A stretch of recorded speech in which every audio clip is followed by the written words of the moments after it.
Вподобайте це відео, підпишіться на канал та залиште коментар. Цим ви підтримуєте можливість подальшого створення авторського україномовного контенту. Розділ 8.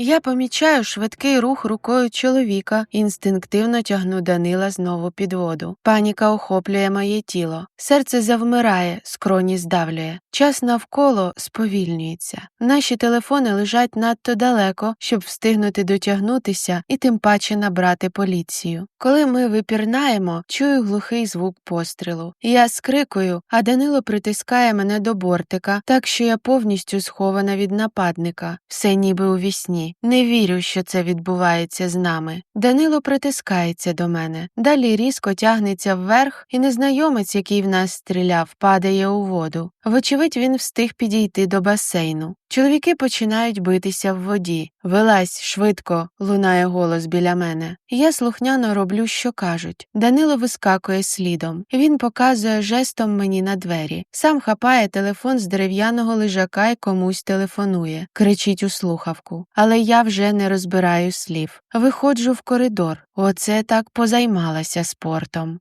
Горло стискається. Спираюся на стінку і сповзаю донизу. Жодної думки в голові. Повз мене пробігають 3 охоронці. «Поїхали!» – лунає над вухом. Я підіймаю очі і бачу Данила, вже одягненого і з рушником у руках. Він ставить мене на ноги і м'яко витирає обличчя, руки, тіло. Злякалася? Я киваю головою. Такого на моїй практиці і справді ще не було. Він простягає мені мій одяг. В цю мить охоронці виводять з приміщення чоловіка, який у нас стріляв. Я шоковано роблю крок назад. Це той самий тип, який чіплявся до мене у клубі і якого Данило вдарив. «Це що, помста?» – киваю вслід чоловікові. «Треба ще розібратися», – неоднозначно говорить Данило. Після цього я швидко перевдягаюся у роздягальні, і ми виходимо зі спортклубу. «Чому досі немає поліції?» – питаю здивовано, бо вже пройшло достатньо часу, а крім охоронців так ніхто і не приїхав. Не треба нікому про це знати. Ніхто не захоче ходити у клуб, де так просто можна зайти і почати стріляти. «А куди тоді повели того чоловіка?» – питаю, коли ми сідаємо в авто. Данило зиркає на мене. «Багато будеш знати, швидко постарієш. А воно тобі треба?» Я вмощуюся на сидіння і думаю, що мені воно справді не треба. Але на душі стає неспокійно. Виходить, що Данило все-таки має зв'язки в кримінальних колах, як і натякали всі ті статті в інтернеті. Ми їдемо містом, а мене все ще трохи трусить. Мабуть, шок після побаченого. Зупиняємося на стоянці перед супермаркетом. Треба дещо купити для зняття стресу, каже, і ми виходимо з машини. Заходимо всередину і першим ділом йдемо до секції з алкоголем. Данило набирає у візок кілька пляшок червоного вина, віскі, потім бере декілька плиток шоколаду, цукерки, ананас, банани. «Манго любиш?» Я киваю. Пам'ятаю, як колись не завжди могла дозволити собі банани. Манго вперше спробувала, вже бувши заміжньою. Данило методично обходить всі відділи в супермаркеті, поки візок не наповнюється продуктами доверху. Платить на касі і несе 4 повних пакети до машини. «Ти влаштовуєш вечірку? Хочеш когось запросити сьогодні?» – питаю, коли ми знову сидимо в машині. «Ага. Тебе», – він криво посміхається. «Запрошую тебе у гості. Не забагато для нас двох?» – дивуюся я. Їжа вже давно для мене не проблема. Я можу собі дозволити купити те, що хочу. Але досі в мене викликають дику радість повні пакети продуктів. Виникає асоціація зі святом. В готелі ми вирішуємо зустрітися через годину. Я йду до свого номера. Приймаю душ, намагаюся змити не лише залишки хлорки з басейну, а й емоції, які залишилися, страх та паніку. Де зараз той чоловік? Данило крутиться у колах, де немає поліції та працюють свої власні закони. Не здивуюся, якщо той чоловік зникне назавжди. А що буде зі мною, якщо я заберу в нього статки при розлученні? Що, як я, також просто щезну, ніби й не було ніякої Віки? Вода затікає мені у вуха та до рота, але я вперто продовжую стояти, сподіваючись, що вона змиє мою тривогу.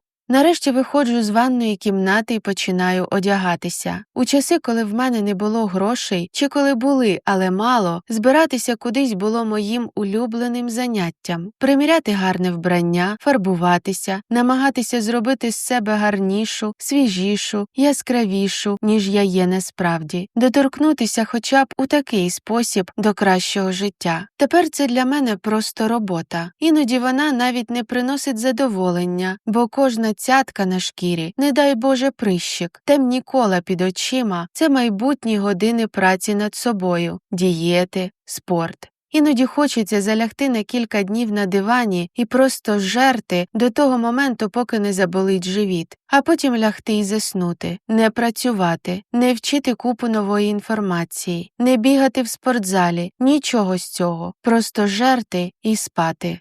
Я одягла надзвичайно красиву сукню, кольору какао з блискітками. Спереду мою шию м'яко огортає високий комірець, а ззаду сукня має відкриту спину аж до сідниць. Кручуся перед дзеркалом. Тканина вільно лягає по фігурі, але й не висить мішком, чітко показує всі вигини. Волосся висушила і вирівняла. На зап'ястя натягнула кілька срібних браслетів кільцями. У вухах довгі сережки. Образ повністю готовий. Дивлюся на годинник, зараз рівно 15:00. Час, на який і домовлялися. Але жінка має трохи запізнюватися, тож сідаю на диван і просто чекаю, нетерпляче махаючи ногою.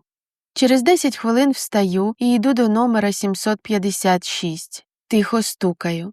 Двері відчиняє Данило. Він окидає мене поглядом від мочок вух до п'ят, затримуючись на талії, стегнах, щиколотках. Потім повільно відходить вбік, пропускаючи всередину. Цей номер люкс дуже відрізняється від мого. По-перше, розмірами. Одна вітальня, в якій ми зараз знаходимося, є такою, як мій номер. Я помічаю кілька дверей, що ведуть до інших кімнат. Підходжу до вікна і бачу шикарний краєвид на річку. Данило вмикає якусь легку, повільну музику. Я повертаюся до нього. Рукою він показує на стіл посеред кімнати, заставлений всім тим, що ми нещодавно купили. «Налити тобі вина?» Я киваю. Він простягає мені келих, сам бере склянку з віскі. «Випиймо за сьогоднішній вечір», – каже. «І за таку красиву жінку поруч». Я знову киваю. Кров приливає мені до щік. Я чомусь шаріюся поруч з цим чоловіком. Знаю, що просто витягну з нього гроші. Розумію, що він скоріше за все погана людина, враховуючи його зв'язки з криміналом. Але, здається, вперше після нерозділеного кохання до юриста Вадима мені знову хтось по-справжньому подобається. Осушую свій келих, і Данило доливає мені вина. Пам'ятаю, що в нас нічого не має бути, що повинна залишитися недоступною. Але я так перенервувала сьогодні. Мені так хочеться просто розслабитися, випити, забути про проблеми. Потрапити до казки, де гарна музика, смачна їжа, вино, привабливий, багатий, мужній та впевнений в собі чоловік. А головне – справжні почуття, де мені не треба нікого з себе вдавати, нічого планувати, грати якісь ролі. Я непомітно для себе допиваю і другий келих. Відчуваю приємне розслаблення по всьому тілу. Аж зараз мене відпускає тривога після вранішнього інциденту. Данило обіймає мене за талію. Ми танцюємо під музику, їмо оливки з нарізкою сиру, дивимося якийсь іспаномовний фільм через супутникове телебачення. «Чому ти пішов з боксу?» – питаю, розвалившись на дивані і поклавши свої ноги на нього. Продовжую пити, вже не знаю, який келих вина. Зрозумів, що хочу спокою. Та й по здоров'ю це б'є. Захотілося свободи, змінити постійні тренування і дисципліну на звичайне життя. Що ось не дуже в тебе виходить спокійне життя, зітхаю. Чоловік сміється, куйовдить моє волосся. А ти, як з бухгалтерки художницею стала? А я завжди хотіла, відповідаю, не задумуючись, малювати, вивчати мови, мандрувати. От тільки грошей у мами з бабусею не було. Довелося вчитися там, де можна було безкоштовно, а потім виживати цим заняттям. Він кладе мені до рота цукерку й цілує, одночасно облизуючи мої губи і саму цукерку. В мене паморочиться в голові. Я відчуваю слабкість у тілі і приємну нугу. Наші поцілунки стають все більш інтенсивними і пристрасними. Данило підіймає мене і садить собі на коліна, стягує сукню. «А ти гарно підготувалася», – каже, торкаючись губами оголених грудей. Зі спіднього на мені лише тоненькі трусики танга. Я стягую з нього сорочку. Мені подобаються його широкі плечі, м'язисте підтягнуте тіло, шкіра вкрита татуюваннями. Я цілую його у шию. Потім раптом згадую, що за моїм планом в нас нічого не має бути. Намагаюся встати на ноги, проте Данило мене втримує і притискає до себе. «Все добре», – шепоче мені на вухо. «Сьогодні можна все». З останніх сил я тримаю його руками на відстані, і він усміхається. Цілує пальці моїх рук, потім губи, шию, і я здаюся. Мабуть, винен алкоголь, але я не можу думати розважливо. Надто сильно мене тягне до цього чоловіка. Я притуляюся до нього всім тілом, пристрасно цілую в губи.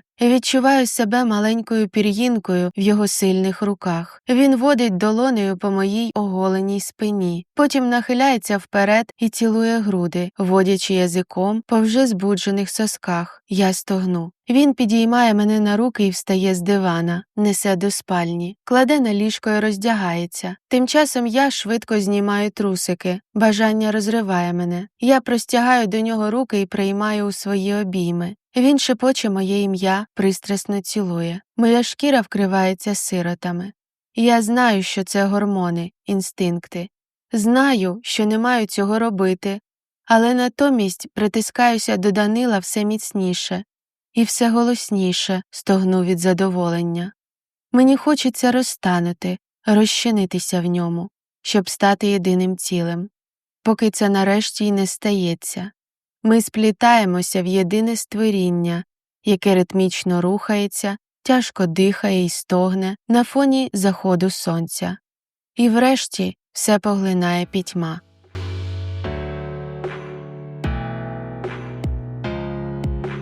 Любовні романи українською мовою на каналі Аудіокниги українською Книги Рада Лія. Розділ 9. Вранці я відкриваю очі і розслаблено потягуюся. Повертаю голову, у ліжку я сама. З ванної кімнати доноситься звук води, що ллється. Данило приймає душ. Я згадую минулу ніч і посміхаюся, сідаю. Прокинулася, Данило заходить до кімнати. Я киваю, сором'язливо дивлюся на нього та помічаю його холодний погляд і осікаюся. Щось не так. «Мені потрібно їхати», – каже відсторонено. «Двері не замикай, хай тут приберуть». Він починає одягатися. «Між нами щось змінилося?» – раптом питаю, а серце стискається від поганого передчуття. «Між нами?» – задумується Данило. «А що між нами? Ми просто гарно провели ніч, і не більше». В мене починає шуміти у вухах. Я не вірю тому, що чую. Не може бути. Я думала, що в нас є почуття, принаймні симпатія. З жахом дивлюся на нього. Встаю з ліжка і починаю одягатися. «А чого ти чекала?» – лунає збоку. «Що мене так просто розвести на гроші? Ти про що?» «Ти реально думала, що перед тим, як заводити з тобою стосунки, я не проб'ю, хто ти, чим займаєшся і чим заробляєш на життя?» – питає Данило глузливо. «Ти шахрайка, аферистка, яка розводить чоловіків на бабло». «Та пішов ти!» – викрикую, вискакую за двері. Поспішаю до свого номера, зачиняю двері, проходжу до кімнати і плюхаюся на диван. Я в такій ситуації вперше. Судомно ковтаю слину. Очі наповнюються сльозами. Тобто він дізнався, що я шахрайка, і просто переспав зі мною, щоб потім кинути і провчити. І нібито й ображатися немає на що. Я роблю те саме, тільки навпаки, з чоловіками. Проте цього разу все було інакше. Він мені справді сподобався.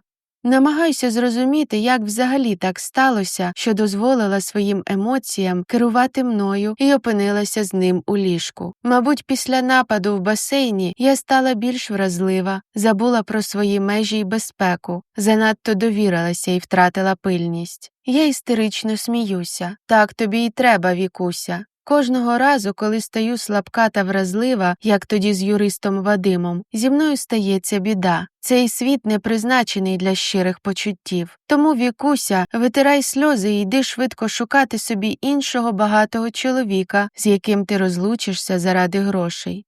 Я встаю з дивана і підходжу до шафи, дістаю валізу. Та гори воно все вогнем. І цей готель, і Данило разом взяті, злюся.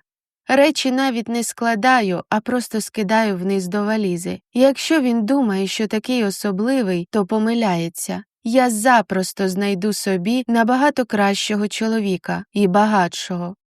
Коли валіза повна, я присідаю, щоб закрити її. У своїй чудовій, кавового кольору сукні з відкритою спиною я сідаю зверху на валізу. Напираю всією вагою, бо намагаюся впихнути більше, ніж вона може вмістити. І раптом мене осяює. Чого це я маю йти звідси? Я оплачую свій номер, як і будь-хто. Він не захотів стосунків, це його право. Але я йому нічого поганого не зробила і можу жити там, де захочу.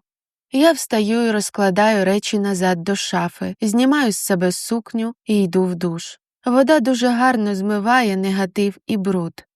Після душу виходжу вже іншою людиною, в нормальному емоційному стані та з холодним розумом.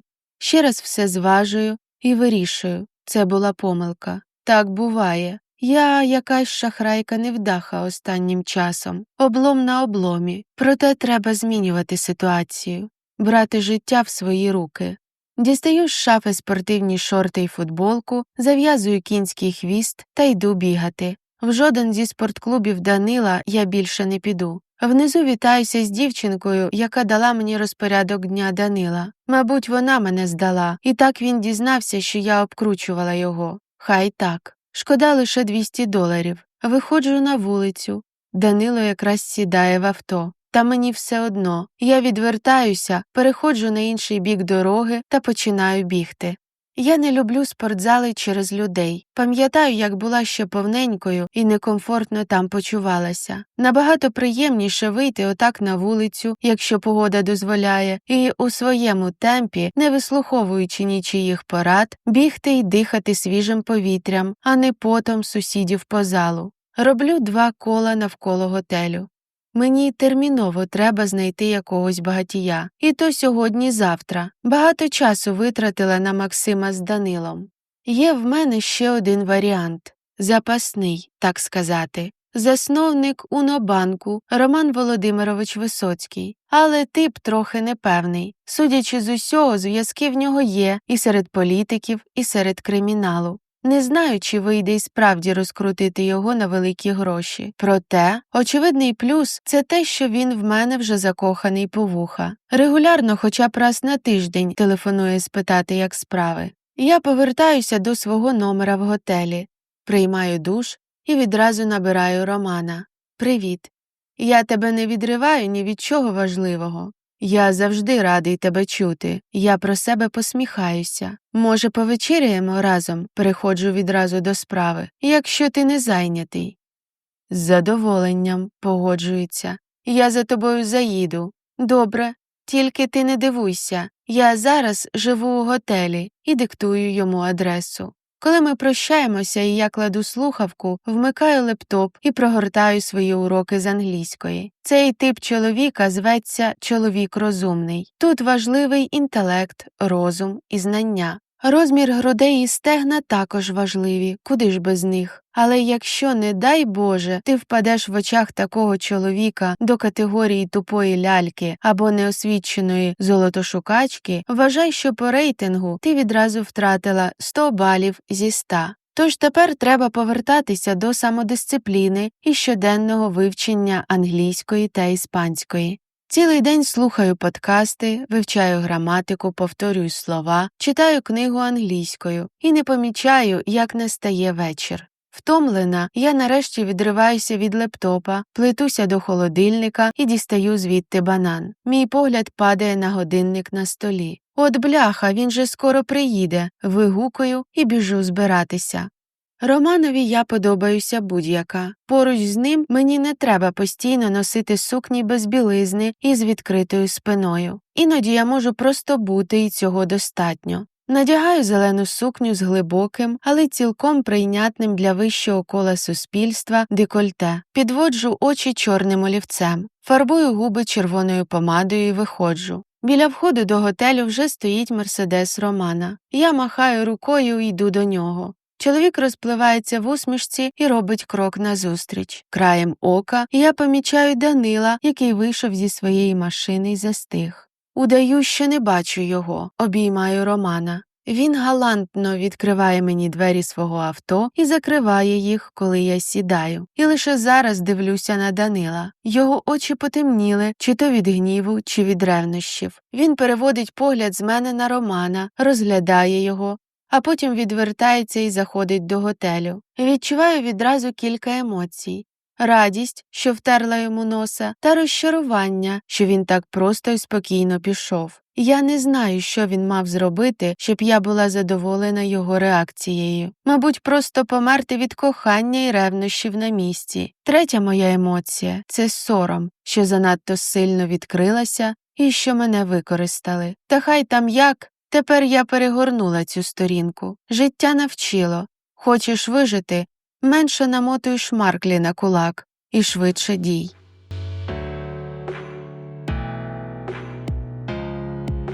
Сучасний любовний роман на каналі аудіокниги українською повністю Романи Рада Лія.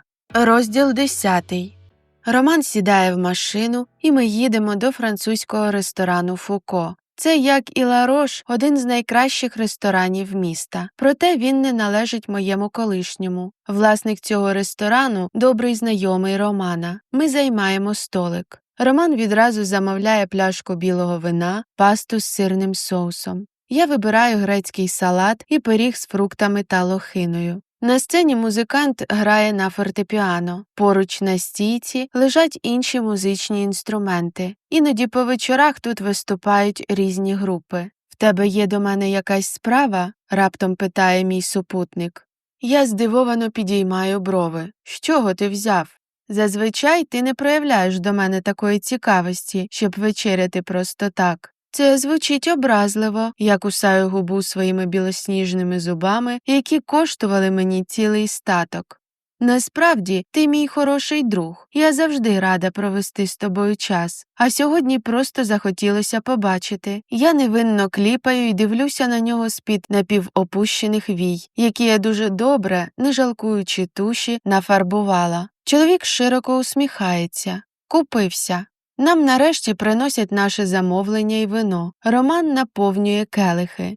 Я дуже радий, що ти мені зателефонувала. Я йому вірю, раз він скасував всі плани, щоб зустрітися зі мною. Мелодія зі сцени сьогодні здається надто повільною та похмурою. «Хочеш потанцювати?» – пропонує Роман. «Це ж, шаріюся я, ресторан. Хіба тут можна танцювати?» Чоловік мовчки встає з-за столу і простягає мені руку. Ми можемо робити те, що нам подобається. Ми йдемо на середину зали. Я намагаюсь не озиратися, але мені здається, що люди витріщаються на нас. Я не дуже люблю такі ситуації. З дитинства звикла, що коли на мене пильно дивляться, то це щось недобре. Зайва вага, дешевий одяг, погано вкладене волосся. Звикла, що увага – це майже завжди осуд. Тепер я виросла і розумію, що як хочу чогось досягти, треба звикати до того, щоб бути завжди на видноті. Та все ж інстинктивно цього боюся і переборюю зусиллям волі.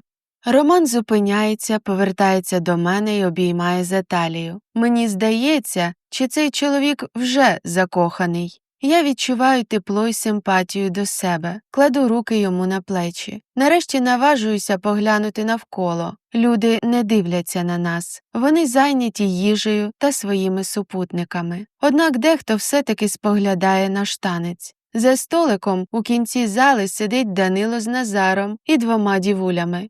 Він не зводить з мене свого темного погляду і водночас обіймає за талію дівчину, яка сидить біля нього. Що він тут робить? Несеться в мене в голові. Невже прийшов все мені зіпсувати? Чи це просто випадковість? Щось не так? Питає Роман. Він помічає мою стривоженість. Все чудово. Коли музика замовкає, ми повертаємося до столика. Я на хвилинку. Встаю і йду до вбиральні.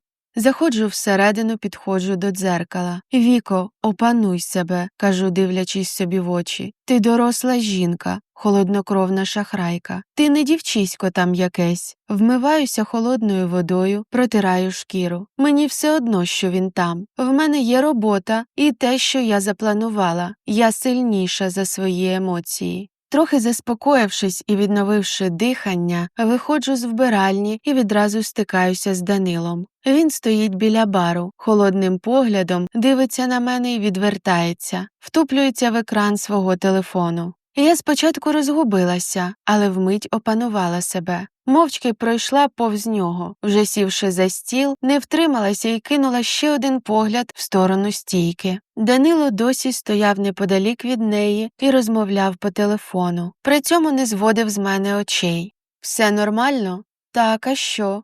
Тебе ніби щось турбує». «Я звик до іншої Віки», – каже з усмішкою Роман, – «легкої та веселої». «Ти знаєш, що я розійшлася з нареченим?» – іду відразу в наступ я. «Справді? Чому?» – він намагається говорити сумним голосом. Натомість я бачу іскорки радості в його очах. Його коханка, а за сумісництвом колишня дівчина, завагітніла. Тож тепер Максим одружується з нею, а не зі мною. Співчуваю. «Ні, не співчуваєш», – сміюся я. «Твоя правда. Не найкращий кандидат для тебе. А хто найкращий?» «Я», – просто відповів Роман. Взяв мою долоню у свої руки і поцілував. «Тепер у мене є шанс. Я правильно зрозумів?» Я киваю. «Але не тисни одразу. Мені треба трохи часу відійти. Буду джентльменом», – запевняє чоловік. Ми доїдаємо вечерю вже у значно спокійнішій атмосфері, ніж на початку. Я не нервую, бо тепер точно знаю, що Роман на гачку. Він також не нервує, бо знає, що шлях до мого серця вільний. На якийсь час я навіть забула про Данила, який десь там у залі спостерігає за мною. Я обережно повертаю голову і відчуваю полегшення і сум водночас. Його немає. Столик у кінці зали пустий. Можливо, то мені здалося, що він спостерігав, чи що йому було не все одно. А чоловік просто розважався в компанії чергових дівчат на одну ніч. Наші ж зустрічі поглядами були випадковими і надуманими мною.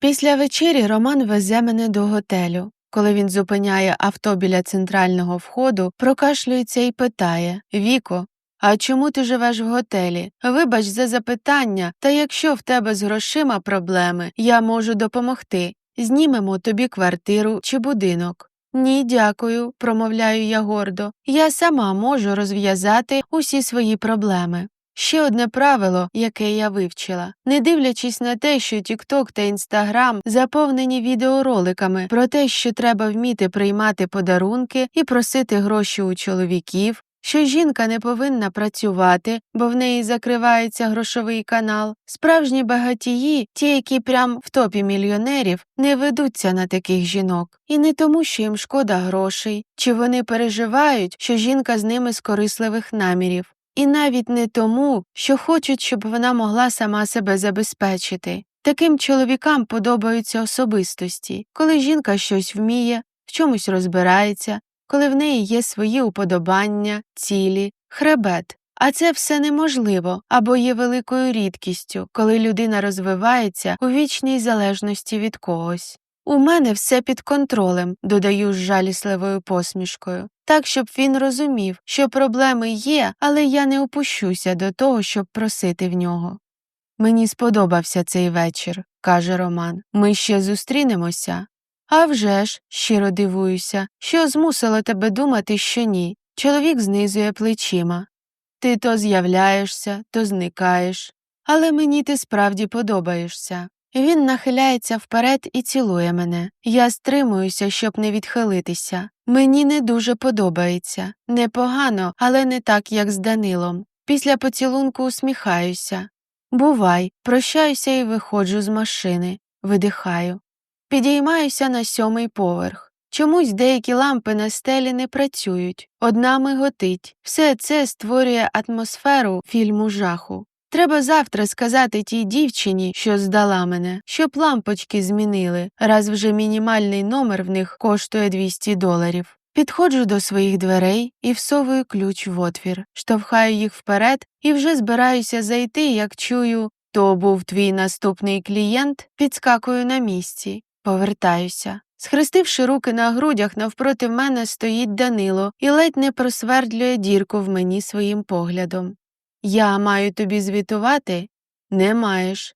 «Та чому б не поділитися професійними планами?» – каже зі сміхом. Мене пересмикує від його холодного погляду. «Іди до чорта», – кажу і збираюся закрити перед ним двері. Та він швидко заходить і притискає мене до стіни, пристрасно цілує. Цей поцілунок зовсім інший. Від нього паморочиться в голові і перехоплює подих. Я намагаюся його відштовхнути, та з кожною секундою мій опір зменшується. Врешті я притискаюся до нього всім тілом і приймаю його.